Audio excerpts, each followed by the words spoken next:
अस्सलाम वालेकुम। दी एजुकेशनिस्ट में आपको एक दफ़ा फिर से खुश आमदेद कहता हूँ। आज एक नई और ताज़ा वीडियो लेकर आपकी खिदमत में हाज़िर हुआ हूँ और इस वीडियो के अंदर हम डॉन न्यूज़ में एक पब्लिश होने वाले आर्टिकल का एनालिसिस करेंगे और वो आर्टिकल पब्लिश हुआ है आज यानी 10/3/2021 को।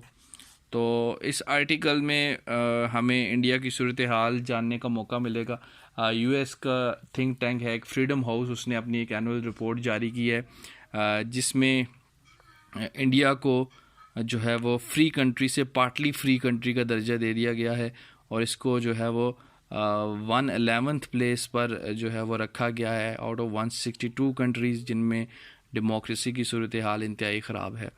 तो सबसे पहले तो हम देखते हैं कि जो यूएस का ये इदारा है, थिंक टैंक है फ्रीडम हाउस, ये दुनिया में इस चीज़ को एवेलुएट करता है, इस चीज़ को देखता है कि आया जो डेमोक्रेटिक कंट्रीज़ हैं उनमें डेमोक्रेटिक वैल्यूज़ एग्जिस्ट कर रही हैं या नहीं कर रही हैं।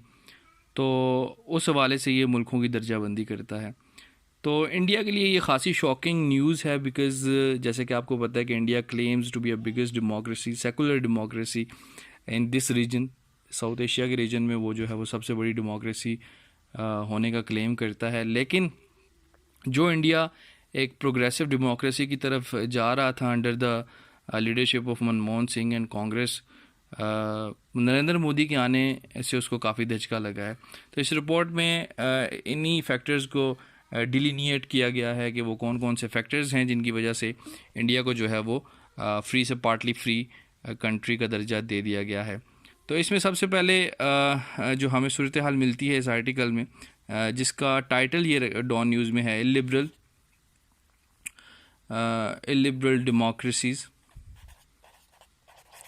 democracy। तो obviously it's illiberal democracy, this title is pointing out towards India। illiberal का मतलब ही होता है opposed to liberal principles, liberal principle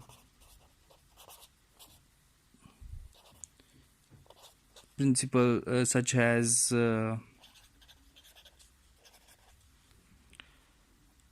freedom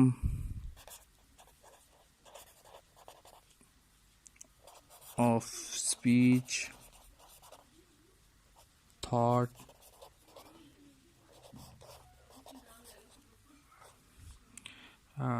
and access to democratic institutions। So ये वो वैल्यूज़ हैं जो एक लिबरल डेमोक्रेसी के अंदर एग्जिस्ट करनी चाहिए। इन्हीं के तहत जो है वो इंसान अपनी प्रोग्रेसिव लाइफ जो है वो गुजार सकता है, जबकि ये सारी वैल्यूज़ हमें इंडिया के अंदर जो है वो आस्ता आस्ता ख़त्म होती नज़र आती हैं। और वो उनमें सबसे बड़ा फैक्टर इंडिया के अंदर नरेंद्र मोदी की गवर्नमेंट में मुसलमानों के अगेंस्ट जो है वो जो डिस्क्रिमिनेशन रखी जा रही है वो एक मेजर फैक्टर है। इस आर्टिकल में जो वर्ड यूज़ किया गया है वो बड़ा इंटरेस्टिंग है। उसमें लिखा गया है कि डिमोनाइजेशन ऑफ मुस्लिम्स, यानी नरेंद्र मोदी की बीजेपी की पार्टी जो कि एक आइडियोलॉजिकल बेसिस के ऊपर गवर्नमेंट में आई है और जो हिंदुत्व एक जो उनकी आइडियोलॉजी है उसको वो आइडियलाइज़ करते हैं, उन्होंने जो सबसे बड़ी वहाँ की मिनॉरिटी है मुस्लिम्स, उनको जो है वो रिलीजियस डिस्क्रिमिनेशन का जो है वो शिकार बनाया हुआ है और जिससे माशरे में और सोसाइटी में क्योस की कैफियत पैदा हो चुकी है।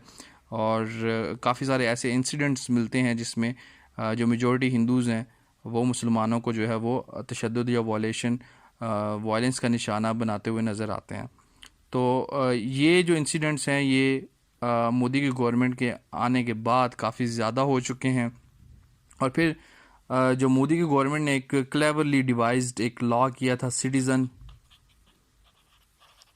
शिप एक्ट उसका नाम दिया गया था जी। इसका मकसद बेसिकली यही था कि जो इंडिया के स्टेट्स, जो बॉर्डर स्टेट्स हैं, उनमें जो मुस्लिम्स रहते हैं उनको जो है वो इंडिया की सिटीज़नशिप से महरूम कर दिया जाए और फिर उनको जो है वो माइग्रेट होने पर मजबूर कर दिया जाए टूवर्ड्स पाकिस्तान और बांग्लादेश।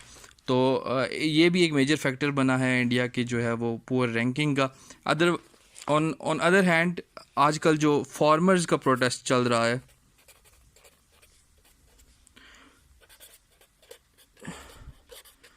जो इंडिया में चल रहा है, जो फार्मर्स अपने हकूक़ के लिए बाहर निकले हुए हैं और जो डार्कोनियन लाज बनाए गए हैं कि फार्मर्स कैसे अपनी एंड प्रोडक्ट्स को जो है वो मार्केट में बेचा करेंगे, जो बिल्कुल उनके इंटरेस्ट के ख़िलाफ़ है। इस हवाले से प्रोटेस्टर्स जो हैं वो फार्मर्स जो हैं वो, जिनमें ज़्यादा मेजॉरिटी सिखों की है, वो बाहर निकले हुए हैं इंडियन गवर्नमेंट के ख़िलाफ़ एहतजाज करने के लिए। तो उसमें इंडियन गवर्नमेंट ने बहुत ही ज़्यादा सख्त स्टांस उनके अगेंस्ट लिया है और उनको सेपरेटिस्ट फोर्सेस का नाम दे दिया है। यानी ऐसी कुव्वतें हैं जो देश को जो है वो तोड़ना चाहती हैं। अब जो भी जर्नलिस्ट उनकी आवाज़ को कवर करते हैं, उनको कवर करना चाहते हैं, उनको ऊपर भी खासा क्रैकडाउन किया जा रहा है, उनको पकड़ा दकड़ा जा रहा है। तो इस तरह से जो फ्रीडम ऑफ स्पीच है या जो फ्रीडम ऑफ ओपिनियन है, उसको जो है वो मोदी की गवर्नमेंट ने बहुत ज़्यादा कर्ब कर दिया है।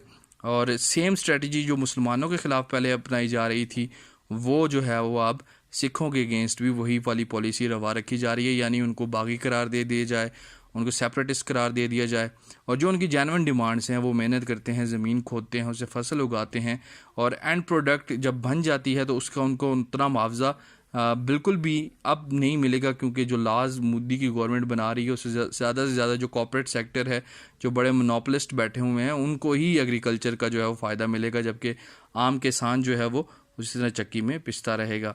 तो ये फार्मर का प्रोटेस्ट है, उसको जर्नलिस्ट जो कवर कर रहे हैं उनको भी जेलों में फेंका जा रहा है। और इस रिपोर्ट में ये पार्टिकुलरली बात बताई गई है कि सैकड़ों जर्नलिस्ट को जो है वो धमकियाँ दी गई या उनको जो है वो फोर्सफुली ये बात जो है वो कही गई कि आप जो है वो इनको फार्मर के प्रोटेस्ट को जो है वो बिल्कुल कवर अप ना करें। उसके अलावा क्लाइमेट चेंज की एक्टिविस्ट हैं, उनकी दिशा रवि, जिनके बारे में ये कहा जा रहा है कि उन्होंने ग्रेटा थनबर्ग, जो एक इंटरनेशनल क्लाइमेट चेंज एक्टिविस्ट हैं, उन्होंने अपने एक ट्वीट में एक टूल किट बनाने का कहा था जिससे काफ़ी हद तक जो है वो काबू पाया जा सकता है या जो मावन साबित हो सकती है क्लाइमेट चेंज को रोकने में। तो उन्होंने वो टूल किट जो है वो अपने रिसोर्सेज से बनाई। तो उनके ऊपर भी ये इल्ज़ाम लगाया गया कि इनका जो ताल्लुक़ है वो सेपरेटिस्ट ग्रुप्स के साथ है और फार्मर्स के प्रोटेस्ट को ये सपोर्ट करती हैं। तो उनको भी काफ़ी ज़्यादा मुश्किलात का सामना रहा। इस रिपोर्ट में बाकायदा इस चीज़ को जो है वो हाईलाइट किया गया कि किस तरह एक क्लाइमेट चेंज एक्टिविस्ट को एक डेमोक्रेटिक कंट्री में अपना काम करने से रोका गया है। दैन उसके बाद जो है वो इसी तरह जो कोविड-19 की रिपोर्टिंग है उसके हवाले से जो है वो काफ़ी ज़्यादा तहफ़्फ़ुज़ात का जो है वो इज़हार किया फ्रीडम हाउस ने कि हुकूमत की तरफ से जो अदाद व शुमार बताए जाते थे लोगों को, वो फैब्रिकेटेड होते थे, वो फेक होते थे। जबकि जो जर्नलिस्ट असल सूरत हाल बताने की कोशिश करते थे उनको धमकियां दी जाती थी, उनके ऊपर क्रैकडाउन किया जाता था।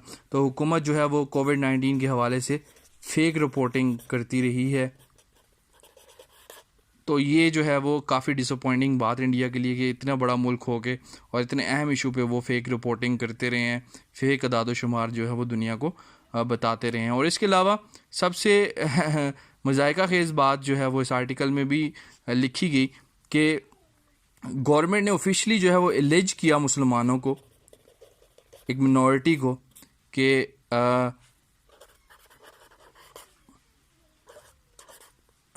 मुस्लिम कि that they are responsible for transmitting corona virus, कि वो मुसलमान जो है वो कोरोना वायरस फैलाने के जो है वो ज़िम्मेदार हैं। इसी वाले से इंडिया में जो है वो काफ़ी इंसिडेंट भी ऐसे देखने को मिले जहाँ मुसलमानों को ज़द्दोकोब किया गया, उनके ऊपर जो है वो वायलेंस की प्रैक्टिसेस की गई कि वो कोरोना वायरस फैलाने के ज़िम्मेदार हैं। तो ये सारे फैक्टर्स जो हैं वो इस आर्टिकल में बताए गए हैं, जिसकी वजह से इंडिया की जो रैंकिंग है वो फ्री से पार्टली फ्री में चली गई है, जो इंडिया के लिए ऑब्वियसली बहुत बड़ा सेटबैक है।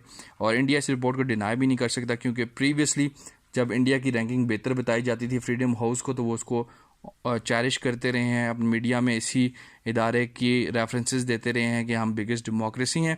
जबकि अब उसी इदारे ने इन सारे फैक्टर्स को मद्देनज़र रखते हुए इंडिया को 111वीं पोजीशन पर ला कर छोड़ा है कि डेमोक्रेटिक वैल्यूज़ वहाँ पर कितनी ज़्यादा ख़राब हो चुकी हैं।